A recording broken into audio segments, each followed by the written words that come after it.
वाराणसी के एक मोहल्ले में सेठ रमेश चंद्र और एक गरीब आदमी गोविंद के घर पास पास थे।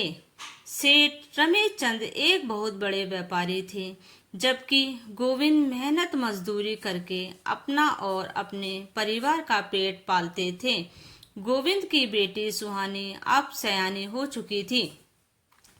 एक दिन गोविंद ने सेठ रमेश चंद्र से कुछ धन उधार मांगा ताकि वह अपनी बेटी सुहानी का विवाह कर सके, लेकिन सेठ ने इनकार कर दिया।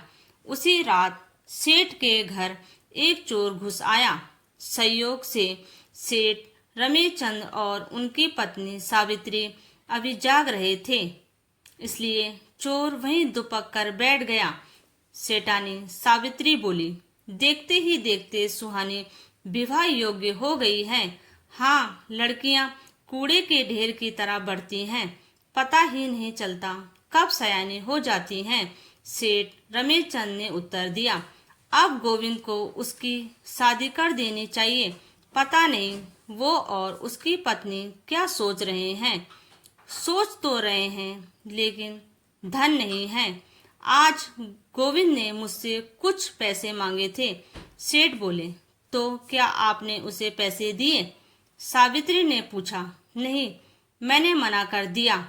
वह गरीब आदमी है, पता नहीं वापस कर पाएगा या नहीं, लेकिन अब सोचता हूँ कि उसे कुछ धन देना चाहिए था। यह भी तो एक पुण्य होता, लेकिन अब क्या किया जा सकता है। जिसे मैं एक बार मना कर दूं, उसे फिर धन नहीं देता। कहते हुए सेठ ने आह भरी और कुछ देर बाद वे दोनों सो गए।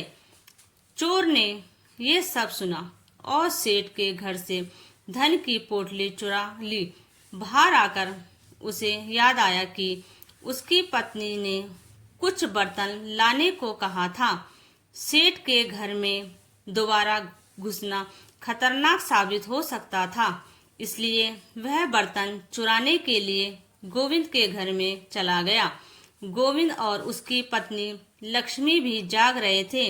वे सुहानी के विवाह की चिंता में डूबे थे, तो सेठ ने पैसे देने से इनकार कर दिया। लक्ष्मी ने पूछा, हाँ, लेकिन वह गलत नहीं है, वह व्यापारी है। अगर हम पैसे ना लौटा पाए तो उनका व्यापार प्रभावित होगा। गोविंद ने ठंडी सांस भरते हुए कहा, लेकिन तुम जानते हो कि सुहानी 16 साल की हो चुकी है। वह सन्यासी बाबा बोले थे कि अगर 17 साल की होने से पहले उसका विवाह नहीं हुआ तो वह जीवित नहीं रहेगी। अब मात्र 4 महीने बचे हैं। हमारी इकलौती बेटी हमें छोड़कर चली जाएगी। लक्ष्मी रोने लगी, हे भगवान, ये दिन दिखाने के लिए हमें संतान दी थी। मुझसे अच्छा तो मेरी बेटी को बचा लो, मेरे प्राण ले लो, लेकिन मेरी बेटी को सलामत रखो। गोविंद ने दुखी होकर कहा। चोर यह सब सुन रहा था। उसने सोचा, मैं अपनी मौज मस्ती के लिए चोरी करता हूँ, लेकिन असली जरूरत तो इस गरीब को है। इसकी बेटी की जान खतरे में है। वह भी संतान खोने का दर्द समझता था, क्योंकि 2 वर्ष पहले उसके बेटे की सर्पदंश से मृत्यु हो चुकी थी। उसने कुछ बर्तन उठाए और कोयले से आंगन में लिख दिया, सेठ की तरफ से सुहानी के विवाह के लिए दिया गया धन, और धन की पोटली वहीं रखकर चोरी किए हुए बर्तन लेकर चला गया। अगली सुबह दोनों घरों में हड़कंप मच गया। सेठ रमेश चंद्र के घर में चोरी की खबर थी, गोविंद के घर में बर्तन चोरी और धन मिलने की। पहले तो गोविंद ने सोचा कि यह धन छुपा ले और सुहानी का विवाह कर दे, लेकिन फिर उसने सोचा, लोग पूछेंगे तो क्या जवाब दूंगा, कहीं सेठ को शक ना हो कि मैंने चोरी की है। फिर उसने खुद से कहा, अगर एक चोर मेरी मदद कर सकता है तो क्या मैं ईमानदारी नहीं निभा सकता। गोविंद वह पोटली लेकर सेठ रमेश चंद्र के पास गया और पूरी बात बता दी। सेठ रमेशचंद ने आंगन में लिखी बात पढ़ी और सोचने लगे, एक चोर इतना अच्छा हो सकता है कि चुराया हुआ धन किसी की बेटी के विवाह के लिए छोड़ जाए और कहे कि ये सेठ की तरफ से है। तो क्या मैं सच में इस गरीब की मदद नहीं कर सकता?